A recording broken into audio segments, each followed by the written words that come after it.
Stop. Sorry. Don't tell me to stop.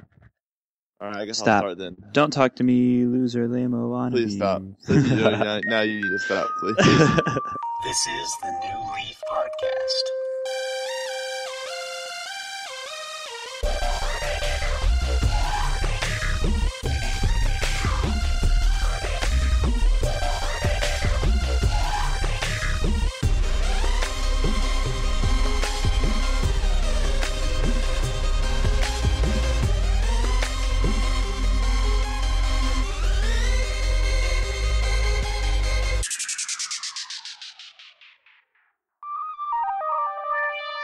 Hey, what's up, everybody? It's Taylor, episode 16 of the New Leaf Podcast. It's actually just going to be me today talking about some stuff that I kind of wanted to get off my chest. No, I'm just kidding. I wish it was just me, but anyways. Yeah, well, it's not, because you don't know how to do all the tech work. You're right, I don't. Unfortunately today, as we are recording every Sunday is when we record, and it just happens to be that this Sunday is Mother's Day, and if you didn't know, Mother's Day is important to some people and not important to others, but well, they might not have it in other countries. I mean, we might have listeners from other countries where they don't have Mother's Day. So yeah, I'm not really sure that's like a true fact. I don't know, I'm pretty sure it's like everywhere. So, anyways, so Tyler and Tanner will not be with us as they have a kind of a ginormous family. I know them personally, like all of them, so they have a pretty big family. So, and but I went. Oh, sorry. No, go ahead. Sorry. No. I was gonna say I went to. I didn't just blow off my family to do a podcast. Yes, he did. Don't say that on the recording.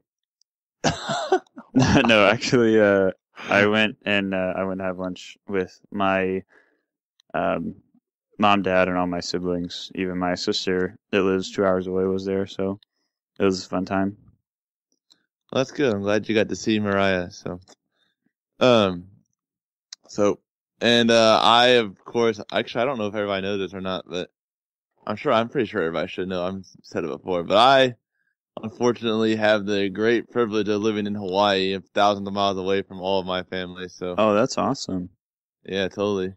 So, I don't get to spend it with my mom today. So, but of course, I still do have my mother, so I'm grateful for that. And if you're listening and you don't have your mother anymore, or if you do and she's, just not in the picture, either way, you can be thankful for some kind of mother figure today. So just, if you weren't some today, kind of mother figure.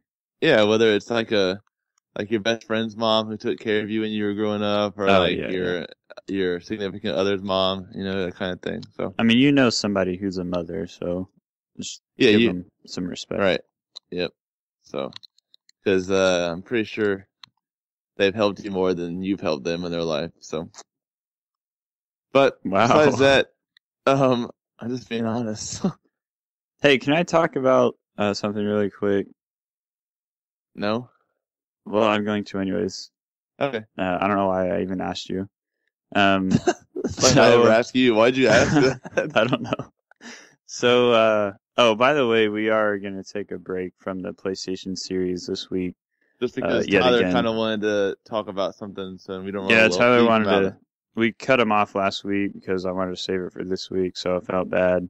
I don't want to do it without him, so we'll wrap up our PlayStation series next week.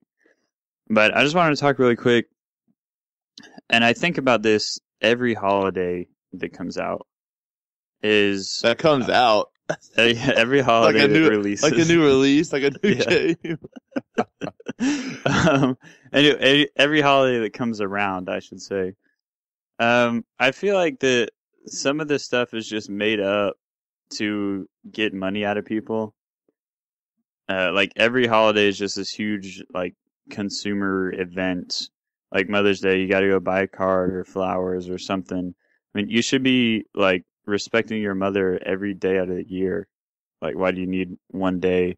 And it's the same thing for every other. Not like I'm ragging on mothers because I'm a guy, but like Father's Day, same thing. When I become a father, like I'm gonna tell them I don't want a card, I don't want anything. Just You know, it was just another day. It's nothing like super special. You know what I mean? No, I I mean, mean, I understand, and I think a lot of people I think that a lot of kids kind of neglect their mom, and then they feel bad about it, and then they're like trying to make up for it on yeah, Mother's Day or you feel whatever. like obligated to do something on Mother's Day. But I mean, Mother's Day isn't a reason to treat. I mean, and like you said, any kind of holiday. I mean, it's not a day to treat your mom any different than you usually would. It's just, in my opinion, it's kind of like just a day to show, maybe it's a different kind of gesture of appreciation, of appreciation. You know what I mean? Not like I mean, every day you should tell your mom you love her. I mean, if you talk to her and if you still have your mother, you should definitely tell her every day you love them. But you know what I mean? Like every day, I'm not gonna get my mom a new T-shirt. But for Mother's Day, if I see this really funny T-shirt, like I got my mom this T-shirt, and she's not gonna hear this before she gets it in the mail. So I'm gonna say what it Are you is. sure? But yeah, I'm positive. Okay. So I'm really into fitness and everything, and there's this website that I buy all my workout shirts from, and my dad recently kind of made a gym in our basement back home, so that they use our gym now instead of going to pay for one or whatever.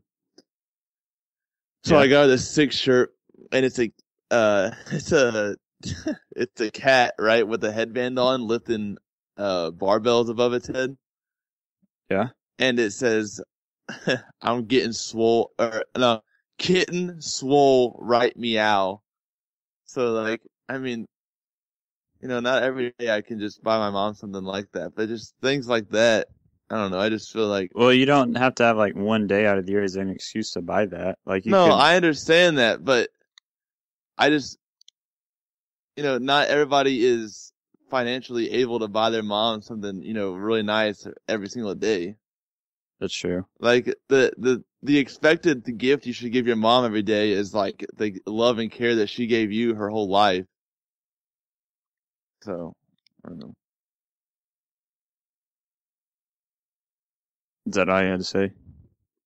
Yeah, and I think that I talked to Allison about this actually because we were getting like looking for stuff to get for our moms and stuff. Yeah. And she said she saw on the internet somewhere where it was like, because she was like, what do we get them? And she was kind of like saw this article and it made her think. And I reassured her that article was full of crap. But the article was like, it's no longer about the thought; it's about what you pay for the gift. What? And I was like, Is that that. like serious or? Yeah, they're is it, like- serious. Yes, the article was serious, and I was like, there's no way. I was like, whoever wrote this is some kind of I don't know what, but it's like that's I just that just kind of made me sad That's to like hear that. the You know what I mean? extreme of what the point that I'm making. Right. And like it's not that. Like it's the thought. Like you shouldn't feel obligated to get your mom something. You should get her something because you want to and because you love her. I mean, I don't know. But at the same time, I don't think it should be like something that's expected. I think some people expect. You know what I mean? They expect. And again, they expect like a gift or something. Oh yeah, right. And my mom And and dad are again, the same I'm way, not like, saying that just because like I'm a guy. I'm not a mother, so I don't have a right to say it. I'm just saying like the same thing for Father's Day. I mean, there is like a Children's Day. There's a Siblings Day. All that stuff. I'm Grandparents' just Day, saying, all that. like Yeah. in general, like I shouldn't expect anybody to give me anything. Like I should, like if they Because you don't do, deserve that's anything. awesome. I know exactly. Yeah. Thanks. So you're welcome. So if you didn't get your mom anything for Mother's Day and you feel bad, don't feel bad. Just make sure you love I'm your sure mom. your mom knows that you love and appreciate her. I mean, I hope she knows that. I hate holidays, dude. Me too. So, moving on from that, we're going to talk about a question that Tyler put on our Facebook page. I'm going to pull it up so I can get the correct verbiage. correct quote. He said, "What's up, everybody? Tyler here, and I want to know what is the name of the game that you think you invested the most time into as a kid?" And I had to think about this for a little bit because I think I've mentioned on podcasts before that I've not always been an Xbox guy. Like, the majority of my childhood was playing PlayStation games, PlayStation 1 and PlayStation 2. And I kind of have more fond memories of a lot of other games on those consoles than I do on the Xbox.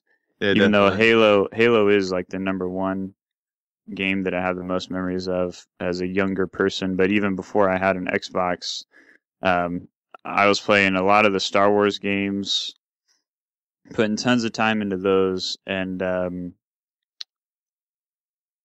was most of what I played actually on like the PlayStation 1. There's a lot of games that people was like, "Oh man, this is like the greatest game on the PlayStation 1." I'm like, I never played it because I was playing Star Wars games.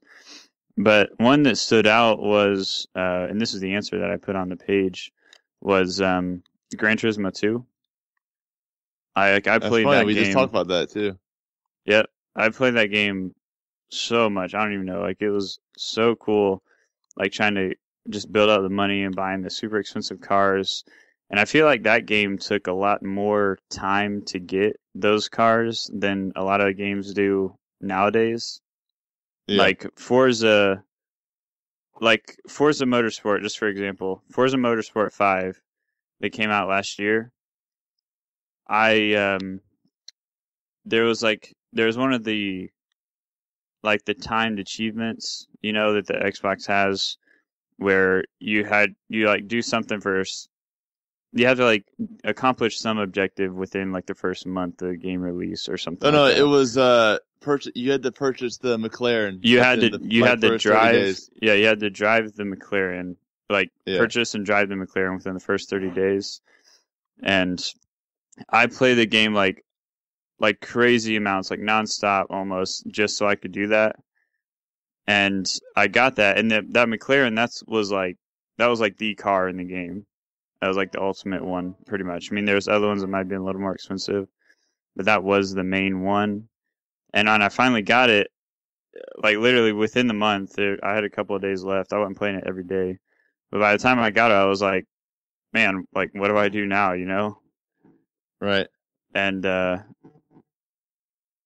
so it just felt like it took a lot longer to get the good stuff in the old games like Gran Turismo 2, and it was more of an accomplishment when you did get them. And I think we talked on one of the last few shows about the licenses and stuff, to where you would actually be locked out of certain tournaments to get more money until you got the correct license, which that in itself would take a long time. So I put just tons and tons of hours in Gran Turismo 2, and I think that was the only Gran Turismo game that I actually owned. I played the first one, and I believe the fourth one on the PlayStation 3, but I didn't own those. The number 2 was the only one that I owned. But yeah, it was just crazy amount of time in that. Like I said, I had all the old Star Wars games when Star Wars games used to actually be good. I had tons and tons of those and put a lot of time into those, but the single game that I put most time into is probably Gran Turismo. So what was yours? I think that I know that your mom didn't really play video games, right? With you as a kid, right? They weren't kind of against it, right? Yeah.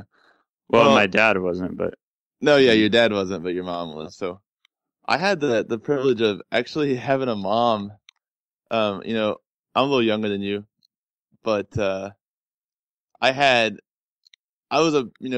1 was my first well, let's take it back a little further. Before, Sega Genesis was my mega console, bro, and in that time frame, Sonic was my game.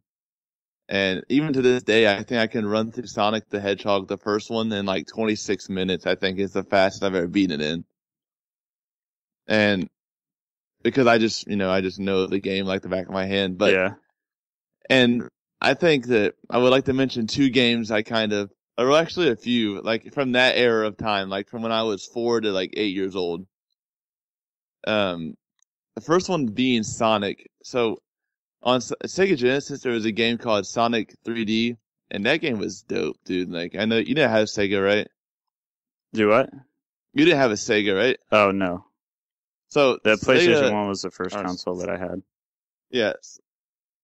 So Sonic the Hedgehog 3D was obviously a 3D Sonic the Hedgehog. So on the Sega really? Genesis, and yes, so but my mom, dude, I don't know how she knew, bro, but she played it right, like when I wouldn't play it, and she figured out this code that you could type in at the menu. It was the code was like Barracuda or something like that, like on the button. Somehow, like you spelled that out with like the B and the right arrow and stuff. Yeah. Bro, and it unlocked every single level. And my mom She just knew that. figured it out? Yes. So we would like play that, and she would do that, and then we would take turns doing like the special missions and like beating the whole game and all the stuff like that. And so that was like kind of a big one. And then the next one was where she did something like that again, was freaking Crash Bandicoot 1. Yeah. Was on the PlayStation 1, dude. Me and her, like, we beat that game like to death. I mean, we beat that game so many times, and I never played the Crash Bandicoot like platform games, but I had Crash Team Racing, and I played the mess out of that one. Yeah, dude, CTR was awesome, but the platform ones, oh my gosh, bro. But my mom also knew a freaking code on Crash Bandicoot 1, not a code, but like a special level, a hidden one. Yeah. And you would go to it, and it's like I forget exactly. Man, this is so long ago that I'm going back here, but it was like this conveyor belt type thing, and it was just like a mess of extra lives would pour out of the conveyor belt, and you get like 99 lives in like 1 second, not 1 second, but you know what I mean. Yeah. And she knew it. She knew how to do that. And me and her used to play Crash Bandicoot so much, like so much. I used to have so much fun. And that's a little when times were a little more simple, I guess. And then my final one would have to be the game that kind of begot my bloodlust and my like love and joy for killing people was Siphon Filter. Me and my dad. Oh yeah, I remember playing that with my cousin. And me and my dad played Siphon Filter. I was just really young when we played that game, but man, we were good. Like, that was when my dad was teaching me how to play video games. And I don't know, I cannot explain to you how much fun I had playing that game. And all those games together, probably thousands of hours to combine, without a doubt. Which one do you think you spent the most on, though? Crash. Oh, yeah? Definitely Crash, yeah. I mean, just because Crash is my childhood. I mean, and even now, like, if a new Crash game came out, I would buy it, even if they said it sucked. I bought every Crash game that they put out. It's cool. I mean, and same way with Sonic. You know what I mean? I just love Sonic the Hedgehog. I love Crash. So I mean, but that's why I wanted to kind of say those, because it's Mother's Day, and I know that if my mom listened to this, she'll be like, "Oh my God, he talked about that." So yeah, I didn't play many games with my mom. Well, no games. My mom's not really a gamer. But I did play a lot with my dad, kind of before I got into console gaming. My dad would play a lot of Age of Empires, StarCraft, stuff like that. So I played a lot of those. Your dad is such a nerd. That's why you're a nerd. But yeah, he played that stuff, and he did play some games with me, like Crash Team Racing. He played with me a lot. He played a little bit of Halo with me, but he was kind of like past the generation that could do like the controller thing, you know? Like, you can't really figure out how to move and look around at the same time. I don't know if I don't know if I would say they're past that, because my dad was really good at Halo for a little bit. Well, there's a lot of people that can't do that. No, yeah. Okay. It seems like kind of the older generation was like that. But yeah, so a lot of the older games I played with my dad weren't really like kids games. Kind of when I was a little bit older, I played stuff with him. But we got a couple of responses, and I took that question, I threw it out on the podcast Twitter, page, and we got one reply actually from a new, I think our latest follower on the Twitter account named Wesley. And he says, I can't even begin to fathom how much I played Mega Man Legends as a kid. I have that game memorized. Did you ever play Mega Man? Dude, honestly, Mega Man was one of those games that when I was younger, I had friends that played it, and he was like, dude, you gotta get it on your Game Boy so we can link up. And I never bought it because it's really hard. It was hard. Yeah, I thought it was really difficult. I mean, you died in one hit and then it was over, and I don't know, I thought it was a hard game, so I never played it, but I know Mega Man's a really cool figure. I know I had the Mega Man for the PlayStation 1, I forget what it was called. But it was like a 3D type Mega Man, but Well, I've said before, I never really played those Nintendo games, ever. I feel like most people that love Nintendo love it because they've played those games for since they were kids. ever, right? Yeah, and that just wasn't me. So maybe that's why I have a dislike for those. Right. Or maybe not even just a dislike. I just have a non-biased. No interest. I just have a non-biased observation. Oh yeah, okay. So yeah, there's that, and I also shared the post into the Reform Pub Video Gamers group that a couple of us are in, that the Logan and Jonathan from the Reform Gamer podcast run. And a couple people threw some stuff out on there. One guy, Zach, says EverQuest 2. Never played those. EverQuest? Isn't EverQuest 2 a more recent game, or is that older? Am I way off? I think that's an old game, but I never touched it. I know the name. I know the game. I just never played it. That was like a precursor, MMO type game, wasn't it? Yeah, I believe so. Like I don't wanna before say World for of sure. Warcraft. Yeah, I don't know for sure either. Kevin says Super Mario RPG, Legend of the Seven Stars. Again, never played Nintendo games. Luke says Banjo-Kazooie and Final Fantasy, what is this? 7? Final Fantasy 7? Of course, Final Fantasy 7. Never played that. Is that What? Wait, you never played Final Fantasy 7? I told you before, the only Final Fantasy game that I have ever played is 2 hours worth of Final Fantasy 13. Oh, that's right. Damn, I'm so sorry. I think Final Fantasy 7 is on Steam. I've been thinking about getting it. Well, you need to get it because I was too young to really understand how Final Fantasy worked when that came out.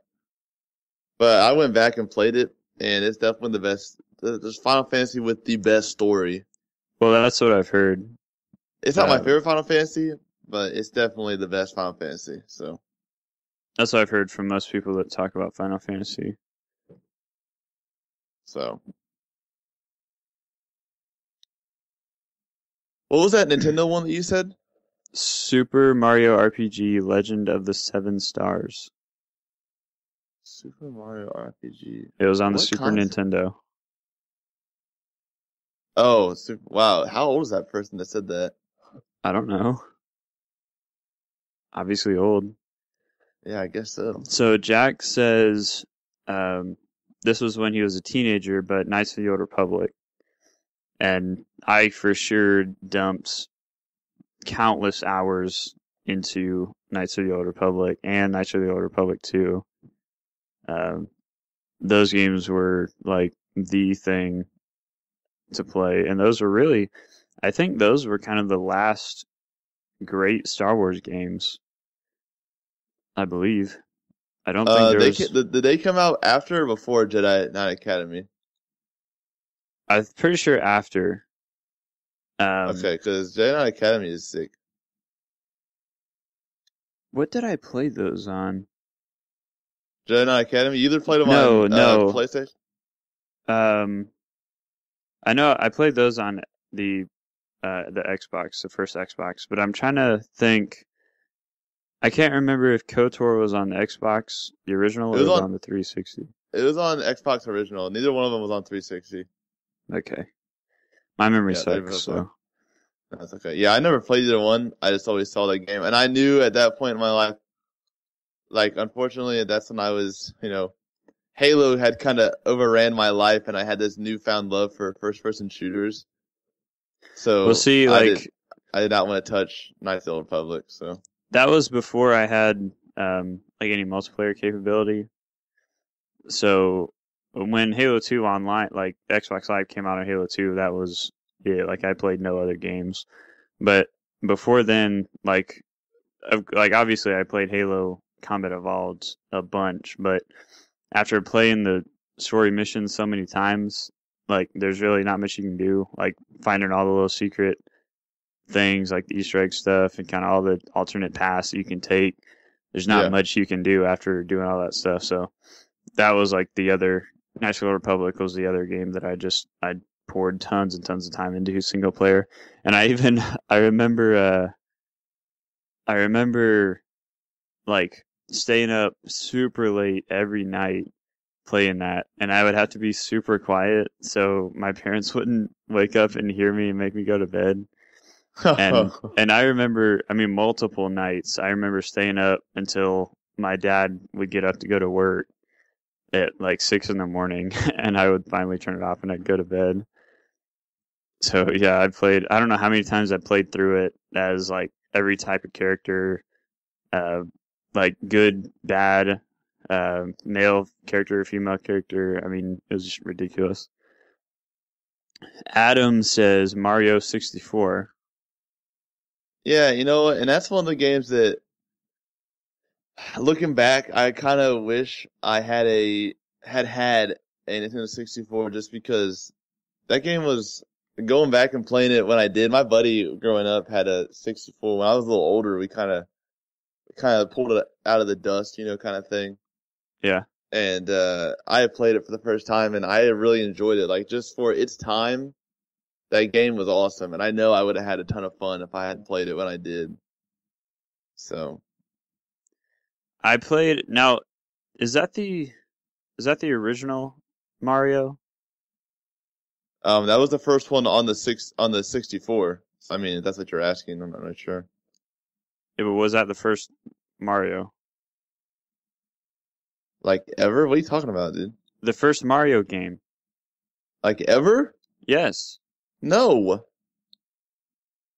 What was before the Nintendo 64? Super Nintendo, Nintendo NES, like regular NES, Super NES, and on those were like Super Mario World. Which one was the little gray box? That was was it? Did it have purple on it? I think so. The purple, if it had blue or it was like a blue or a purple on it, depending on how faded it was. That was the Super NES. The regular NES is the one with the flap, and you had Duck Hunt on it. That's the one that was like that you stuck the cartridges into the flap. It was like right there on the top. Right, and the front. No, it was on the front. And it was kind of curvy. It wasn't really boxy. No, that's the NES. Oh, that's a Super NES. The regular NES is the boxy one. Well, I don't know which one, but I played one of the old Marios, and that was like really freaking hard, dude. Like really hard. Yeah, the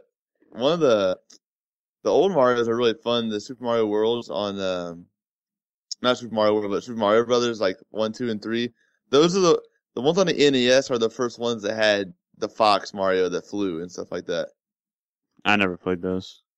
Oh. Moving on, Clay says probably Final Fantasy VII and Final Fantasy IX. It would be a tie in terms of actual time investment, but 7 is my preferred game, but 9 was brilliant as well.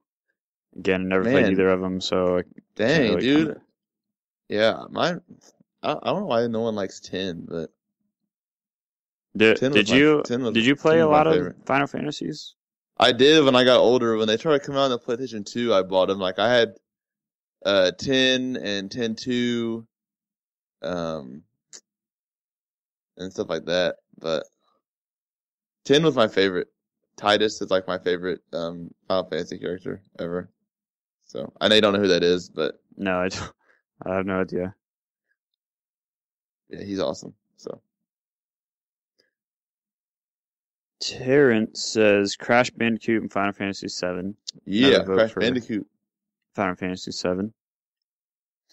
And Josh says Final Fantasy VII, Sonic games, and Street Fighter. Yeah. Oh, Street Fighter. Wow. I think I talked about this before, but the only Nintendo system that I owned was the Game Boy, the first Game Boy. And I had, I believe, Street Fighter 2, I want to say, on the that Game Boy. And yeah, it was I played that a lot. That was really fun. It was a lot less complicated than the fighting Today's. games are now. Yeah. There's like you had 2 buttons and you had up, down, left, right, and then A, B. That was like all you had to worry about. So it was a lot of fun. A lot of it's cool because I haven't really played a lot of the more modern Street Fighters, but it's interesting to see the characters evolve, like from how they looked on that one. Like the one I played, Ken and how do you say the other guy's name? Ryu. Like Ken and Ryu looked the exact same, except for Ryu had black hair and Ken had clear. He had a white shirt, red handband, and Ken had No, the there same wasn't exact... any color. There was no color on this one. Oh, on the original Game Boy, on the block. Oh, yeah. Okay, you're right. Yeah. Yeah, there was they literally were the exact same looking character, except one had dark hair, one had light hair. So it's interesting to see kind of like how some of the characters evolved, like Chun-Li. What was the other guy? The Russian guy with the Russian military guy with the flat. Balrog, right? No. Captain, Bison. No, that was the big guy. He's kind of like thin and muscular. He was. Dang, what was his name? His theme song's like iconic.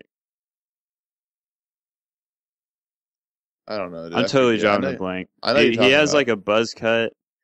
He's got like dog tags and stuff. Oh, it's dang it! I know now I know who you're talking about. He's a military guy. Yeah, he's like the Russian military dude. He's not Russian. He's American. Is he American? I'm pretty sure. Yeah. It's right on the tip of my tongue. It starts with Guile. Guile, that's his name. Yep, that's it. Yep. Yeah, so it's cool to see like how those guys have evolved. But that was all the responses that we got.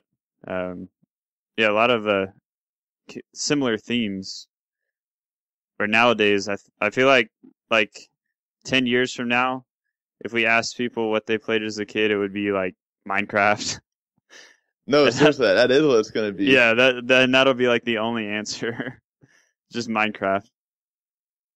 Which That's nothing's crazy wrong to with think Minecraft, about. but I mean that's like the game. Oh, speaking of Minecraft, so we went to this Mexican place for lunch for Mother's Day, and while we were there, I saw 2 separate families like waiting to be seated, and 2 separate families where these kids had iPads or like some type of Android tablet, and they were playing like mobile Minecraft while waiting.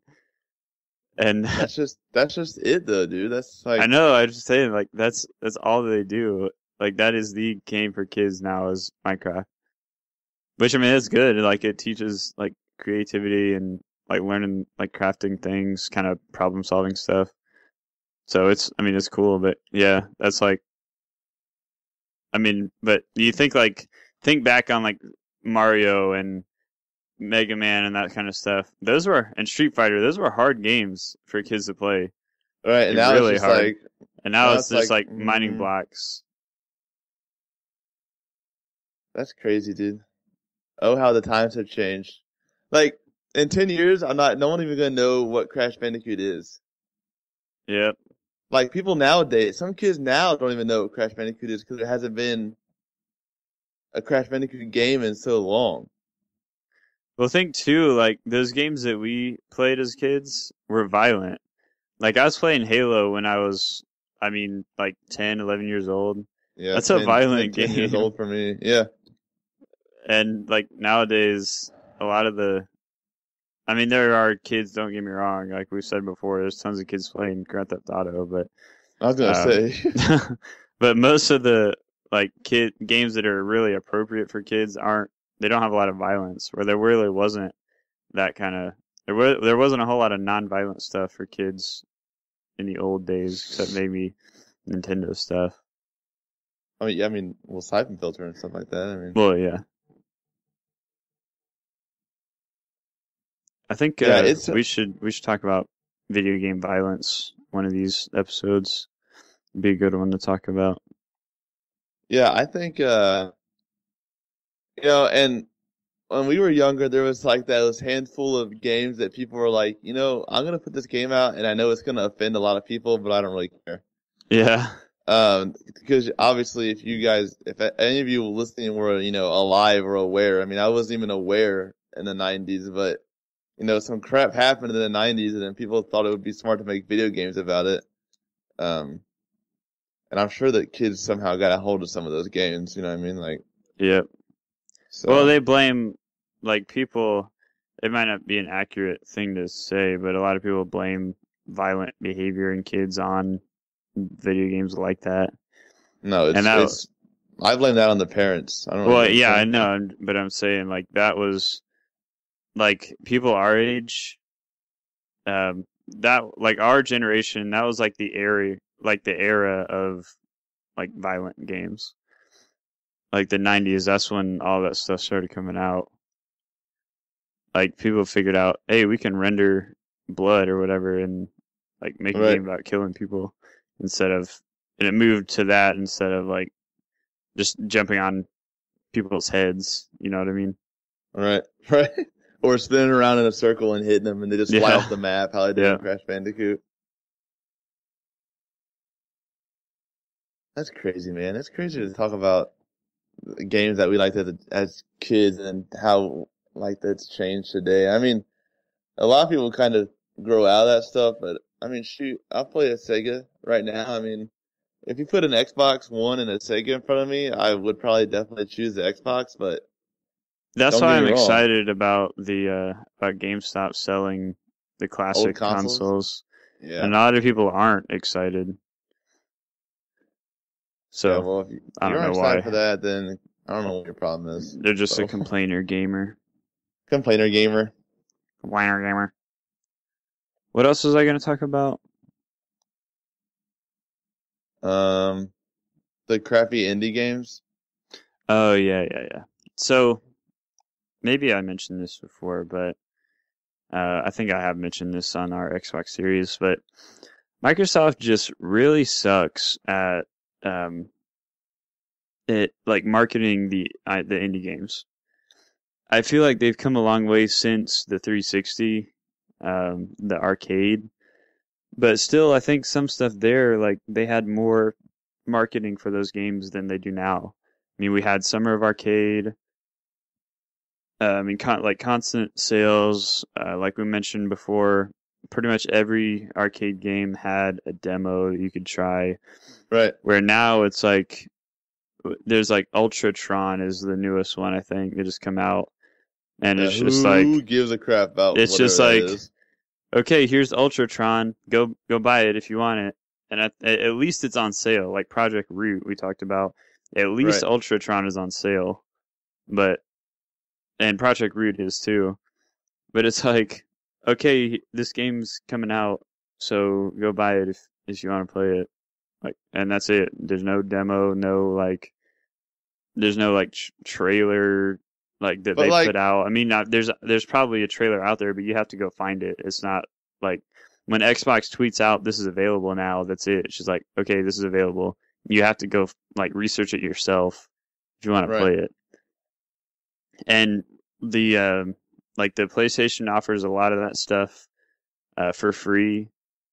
Like I think we talked about Aru's Awakening was free on the PlayStation, and you had to buy it on the Xbox. And they just, I don't know. Xbox just needs to really step up their game if they want to have that same market that the indie titles have. And that's why the indie titles, that's why the Xbox has so few exclusives. Like, as we've been talking about exclusives on the Xbox and the PlayStation, a lot of the ones on the PlayStation are kind of those small, like, arcade type titles, indie titles. There's not a whole lot of AAA titles that they have, but I mean, they just have tons and tons and tons of the small titles. And Xbox just doesn't have that, because it's like, why would they take the time and spend the money to put their game on Xbox when it's not going to get the attention that it's going to get on the PC and the PlayStation? You know what I mean? So I agree.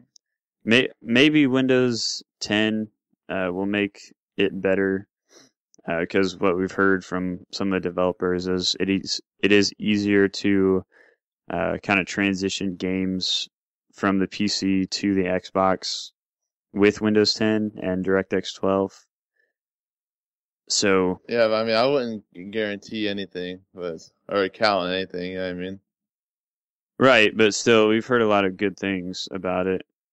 But as of right now, it's kind of sad. Like, I see this game tweeted out, like Project Root, like that could be like an awesome game, but Xbox isn't talking about it. So why? I don't know what that is. I don't even know what that is. And as far as I'm concerned, I don't know what that game is. So there was one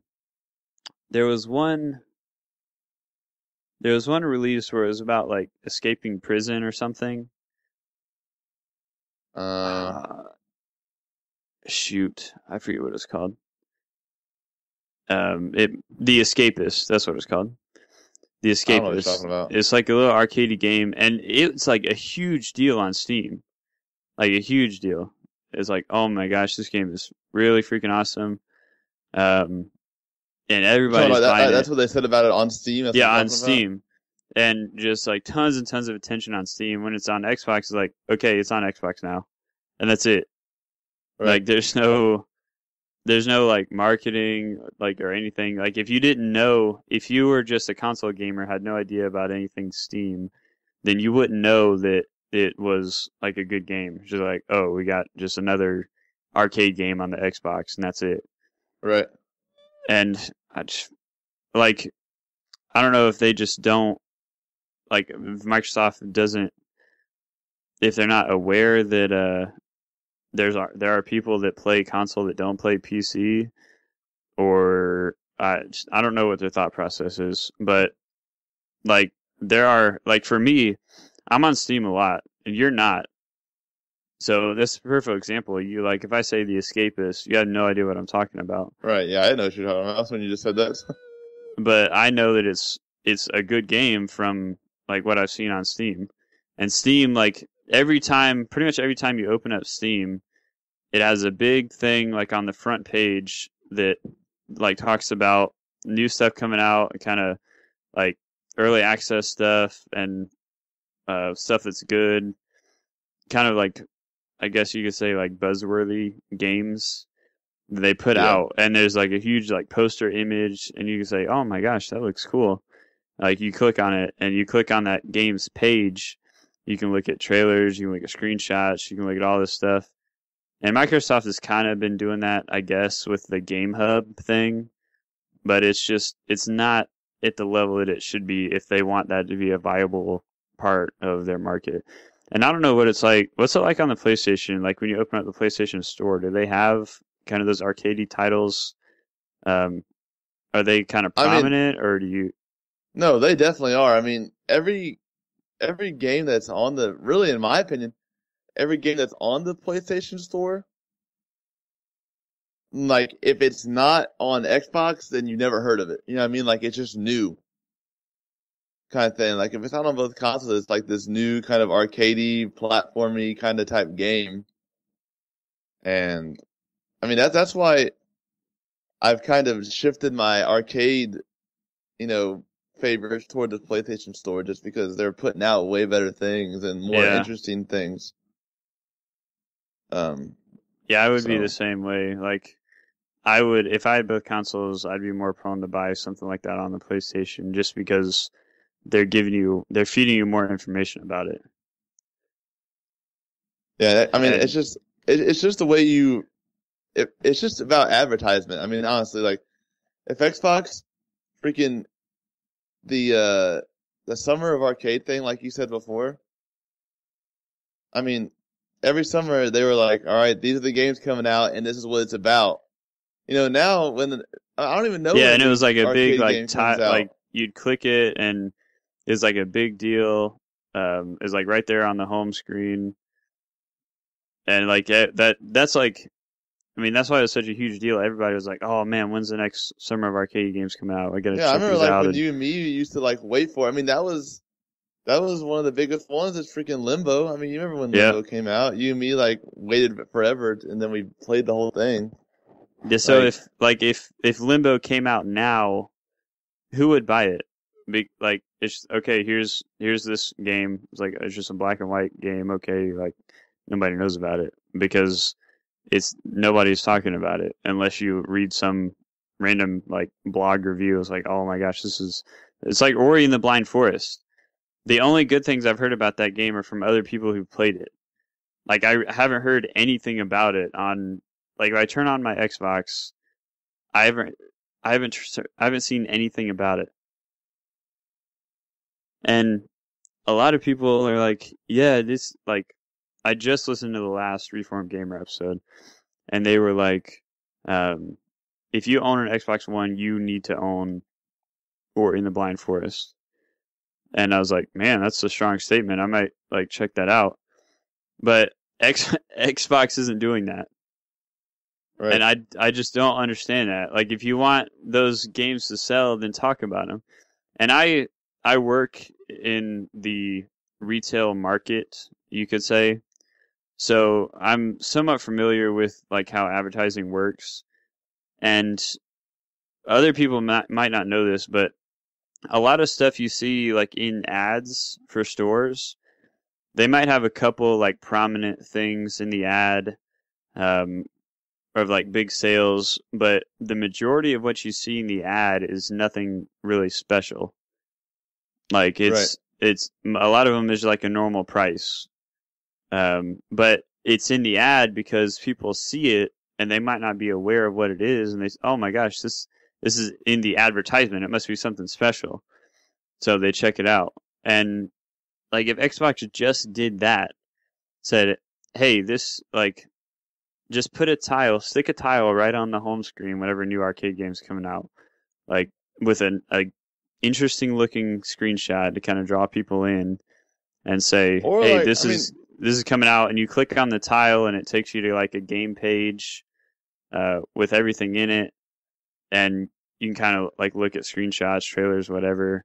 You can look at Twitch streams, kind of like what they have now, but you have to like search for that stuff. Like it has that, but it doesn't put it front and center. right. And But it's what like about like if you don't care about it, then you would never go looking for it. what about like every single week, if there's something new coming out, they had like a newsletter, and they just had like a screen that just showed every single new thing that got put into like the marketplace or whatever. You know what I mean? Like it'd be that easy just to Kind get of like people to know. a digital ad. Like click on I, like a tile, not like an ad, like an advertisement tile, like a sponsor tile or whatever, but not just even stick a that. tile. Like what Well, if it's what like if you it's like the games for gold thing. Like they put that every week. I check that because it's right there on the screen. Like, oh, what's new this week, and I check it. If they did something like that, where it would open up like a page with all like new games and or whatever, you kind of see what's coming out. I don't know. But what if they made it to when you logged on Xbox, you had to look at that? Like Well, that's yeah, the like first thing you saw. that's what Steam does. As soon as you log into Steam, like each day, it gives you like a series. It's like one of five, like page 1 of 5, and you kind of flip through the pages and see if there's anything that looks interesting. I think that'd be a good idea. I mean, it'd be that easy. And you know, I don't really know. Do they complain about not selling arcade items? You know? I haven't really heard like either way. It's like if something does good, it's like, oh, see, like Ori and the Blind Forest, prime example. Limbo is another one. If it does well, it's like, oh man, look at this. This is like Xbox Arcade exclusive. It's freaking awesome. Go buy it. But if it doesn't, that there's no discussion about it at all. So it's like if it does bad, don't talk about it. If it does good, then like hold it as like this. Oh, look at Xbox Arcade is really good because we have Ori and the Blind Forest. But what about the other like 100 titles that are on it that nobody knows Right. anything Well, you know about? that Limbo is not an exclusive. Well, I'm just using that as an example Oh, okay. because it was on. That was like one of the ones that Xbox held up as like a I don't know, like one of the main like Summer of Arcade when it came out. Yeah, no, I understand. Yeah, like what's different about Ori and the Blind Forest and Project Root is because people are talking about Ori and the Blind Forest. It's not because Microsoft put any like additional work into talking about the game. It's just people who played it found out that it was good, and that was like it. Right. And that's what That's sucks because, like, I mean, I might miss out on a really cool game because I don't know what it is. You know what I mean? Like, it yeah. sucks. Like I haven't bought it. I'll probably buy it now, but I'll probably buy it at a sale.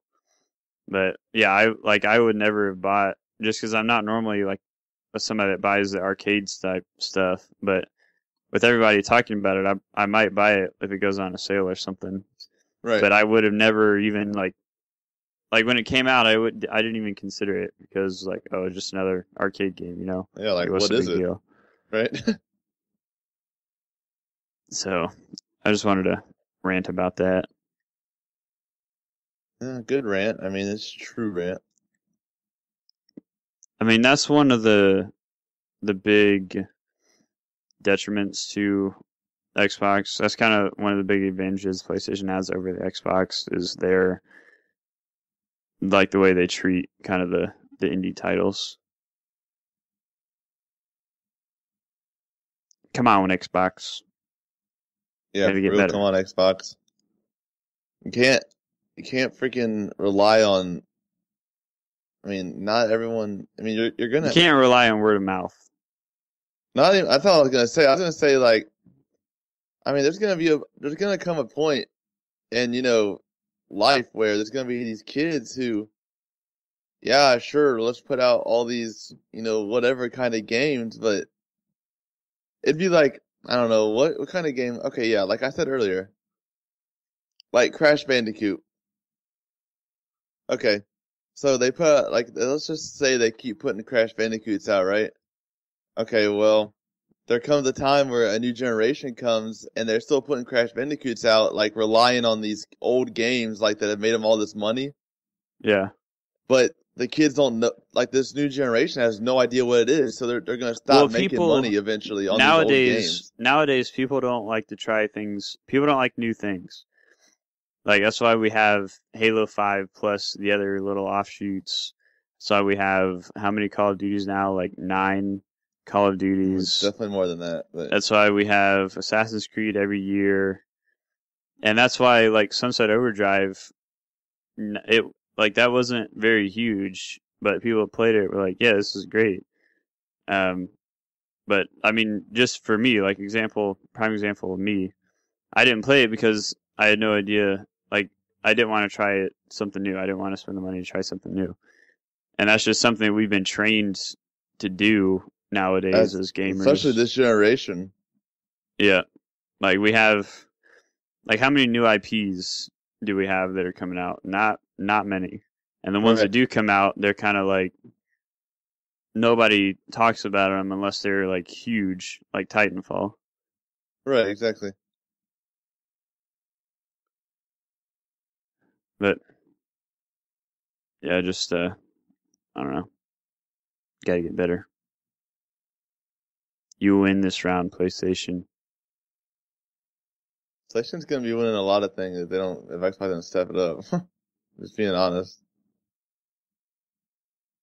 I don't doubt it. So. Well, anything else you want to add? I've still been playing through Assassin's Creed Chronicles. Speaking of Assassin's Creed, I have a couple more videos recorded. I have 2 put up on the YouTube channel. where I'm just playing straight through the game. I'm not familiar with anything, so like I don't know where the secret stuff is. I'm just kind of exploring, running around. So if you're interested in that, you can watch it. And Tyler and Tanner put up the new Dragon Ball Z video as well, so watch that if you're interested in the Dragon Ball Z. And they like do like a commentary on their videos, don't they? Yeah, they do. They do full commentary the whole time. They're talking about stuff. So. And they're Dragon Ball nerds, so like they know what they're talking about. Yeah. So and hopefully I'll be able to put my I have a Battlefield commentary. Not really just kind of gameplay, and I just kind of talk while I'm playing, coming out soon. So. But definitely look forward to here soon. I think we're gonna try and oh yeah, that's interesting to say. GTA 5, if you played on the PC, has a editor mode where you can like record clips and kind of thing, like you can in Call of Duty, and they are bringing that to console finally, thankfully. So. That is awesome news if you guys play Grand Theft Auto. So hopefully we'll be able to put some new videos out with that. I know that GTA is just one of those kind of platforms where you can do anything you want and make anything kind of video out of it. So I'm pretty excited for that. So, and in other news, Nintendo, you talked about Nintendo earlier. Nintendo turned profit for the first time in like 4 years, I think, this past quarter. So, why do you think that is?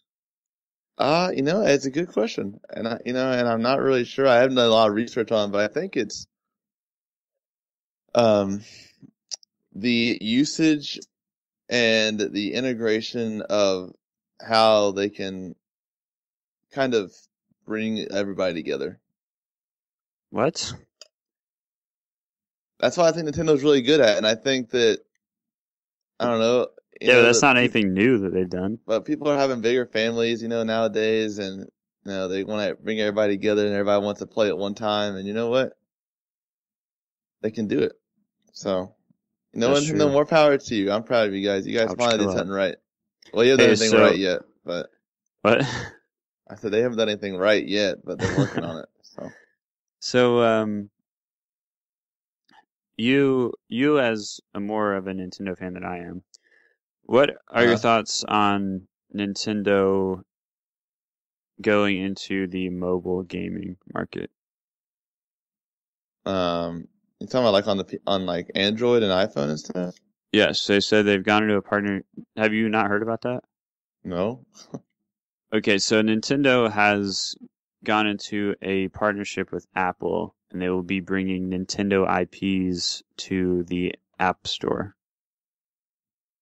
Oh, really? That is interesting. I did not know. Yes. Huh. Well, good for them. I think that's probably a good move on their part. That is an awesome move on their part because just like you said, you just talked about how much kids are playing Minecraft on their tablets. I mean, yep. Just give them more of a reason to freaking listen, Nintendo, give kids a new Angry Birds and you're going to make like $1 billion. Just give them something that's similar to that and you will make a ton of money. Well, like I've said before, I feel like one of the reasons why I don't really like Nintendo is because I feel like they're behind the times on a lot of things. And this was a good move on their part because it's always been Nintendo games on Nintendo platforms, and that was just it. And their platforms, like their consoles, used to be good, but I feel like they're not as good nowadays. Right. I mean, their current so-called current gen consoles have been almost like previous gen compared to the PlayStation, the Xbox. Yeah. Even like when the PlayStation 3 and the Xbox 360 came out, then the Wii came out, it was like it wasn't as graphically strong as the PlayStation and the Xbox. So it's like, okay, like why couldn't they have, like why is it still 480p? Why isn't it 1080? You know what I mean? Right. Or 720 or whatever it was. And then the Wii U came out and it still like it's not near the graphical capabilities of the new consoles. So my thoughts for a long time have been Nintendo just needs to, like, if they want to come out with a Nintendo or a console that's cool, but they should probably stick to the handheld market and maybe not oversaturate it so much, because it seems like we have a new Nintendo handheld coming out every year almost, and it's like, why would you spend $200 or whatever on this one when you just had one come out last year? You know what I mean? Right. I feel like they should concentrate more on their gaming side, because I feel like that's where their strength is, and just take their IPs to other platforms. Kind of take a backseat on the hardware, just work on software, take their software to other platforms. So this is a good move on their part, in my opinion. I'm probably not gonna I have iPhone or iOS devices, but I'm probably not gonna be like, oh yes, can't wait to play Mario on my iPad or whatever. But Right. I think it's still a good starting move on their part. Maybe eventually we'll see Nintendo stuff on more relevant platforms like the Xbox and PlayStation. Kind of get their games, because if their games are so great, like everybody says they are, why not get them into as many hands as you can? You know what I mean? Right. And I mean, and give your tablet games, your mobile games, that same party game feeling that all your other console games have had. I mean, give them that accessibility to be able to link with other players and play just like you have. I mean, I don't know. I mean, I'm sure they can come up with something that can be multiplayer on their iPhone. You know what I mean? Well, there's plenty of iOS titles that have some type of multiplayer functionality. That's what I'm saying. Like, just put that on put one of your, franchises into that kind of platform, and you'll make tons of money right there. Because I mean, I'm sure a lot of people would love to pay, $4 for a Mario game as compared to $400 for a new system plus $50 for the game. Yeah. So that's one of my biggest, I don't know what you'd say, maybe criticisms of Nintendo is like, you buy this new $300, $400 console or $100, $200 handheld, and what do you get? You get Zelda like 15 or Mario 25, whatever the next game is in those series. It's like, right.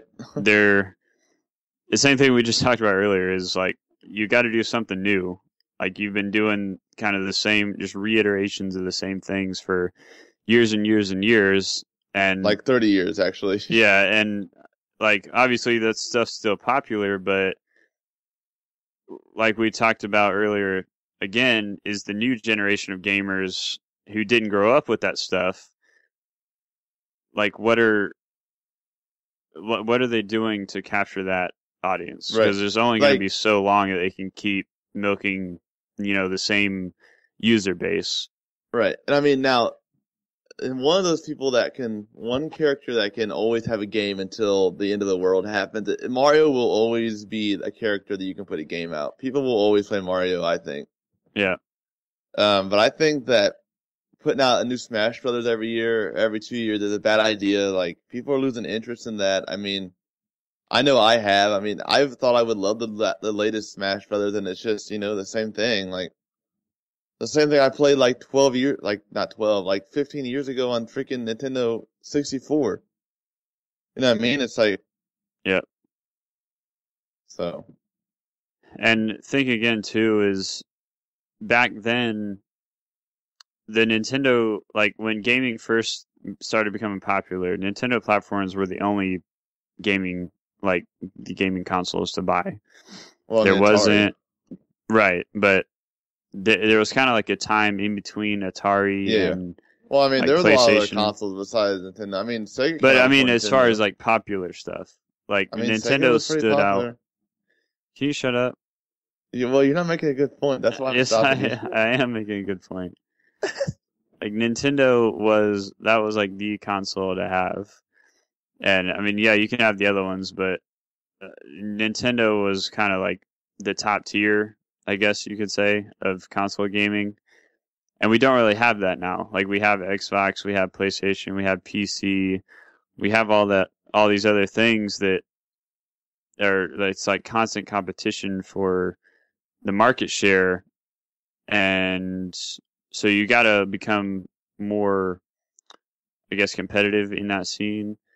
You got the exclusives, timed exclusives from Microsoft and Sony. You've got the battle over like which console is better. There's just constant competition, but Nintendo isn't really partaking in any of that. So I feel like they need to do something to stay relevant.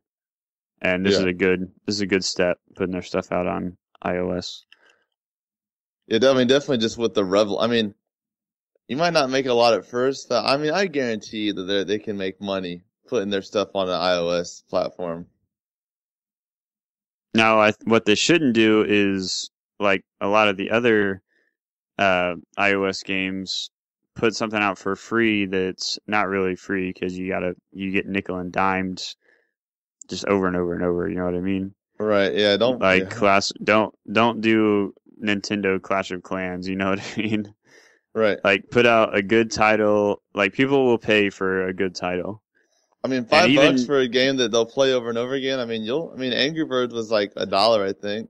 Yeah, and even so, like, if you wanted to put out a free-to-play game, I mean, you could still do that, but don't, like, oversaturate it. Just some... No one likes that. Yeah. Some thoughts on what Nintendo should do with their business from somebody who is a declared not Nintendo fan. Right, yeah, like your opinion even matters. Well, hey, if anybody agrees with me or Taylor or disagrees, let us know on our Twitter account. That's at the New Leaf Crew. Or if you're not into the tweeters, you can send us an email if you're old school at thenewleafcrew@gmail.com. We also have a Facebook page, like we mentioned, called The New Leaf Podcast. It is just a page, not a group, but you can still post to the page, and we will see it and respond, talk about it on the podcast. So, yep. Thank you for listening to just two random gamers' opinions. Yeah, I know. We had a lot to say about something that we don't really know about. Hey, I feel like everybody's thoughts have some credibility. Oh, yeah. I mean, everybody has their own way of looking at something, so I mean. And like I said earlier, it's I think it's good to have people like me talk about it who aren't, like, who didn't grow up with that stuff, so I have no bias against it. Like, I'm kind of an impartial observer. You know what I mean? Yes. You know what I mean? I do. I do have one thing. I want to tell a joke before the podcast is over. Well, so tell a joke. All right. Well, this one is in honor of mothers everywhere. Awesome. So Christian. Yeah. Why is a computer so smart? Why is a computer so smart?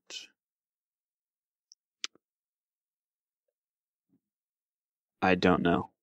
It listens to its mother's board. What? It listens to its mother's board. you stuttered or something the first time. No, it listens to its I made it. board. Yeah, I know. It listens to its motherboard. You ruined that joke. Yeah, I know. It listens to its motherboard. No, it's because I pluralized motherboard. I said mother's board. Board. Yeah, but that's what I said. You're like mother's board. That was a good joke. Why'd you ruin it, Christian? God, dude. Jokes. That was funny.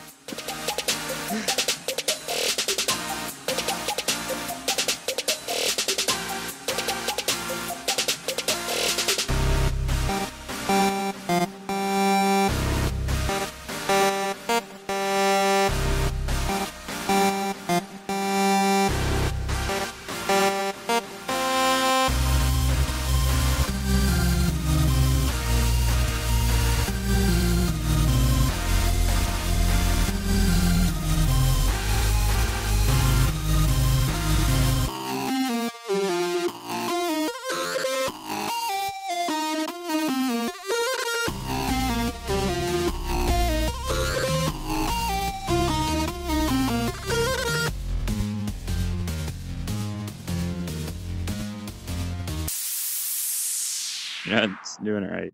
How do you want to do it? Shit. Mic check. Yeah. My dad kind of stopped playing games. I had to go pee. Okay. I Where was are just you? telling you. I'm about to pee my pants. I'm sorry. Well, go do it. I'm going! Oh, wait. I can just get to the bathroom. I don't know why I even told you. I didn't even think about that. I'm such an idiot. Keep talking. I'm not gonna keep talking. I'll mute the mic. I'll mute the mic. I'm not gonna keep talking.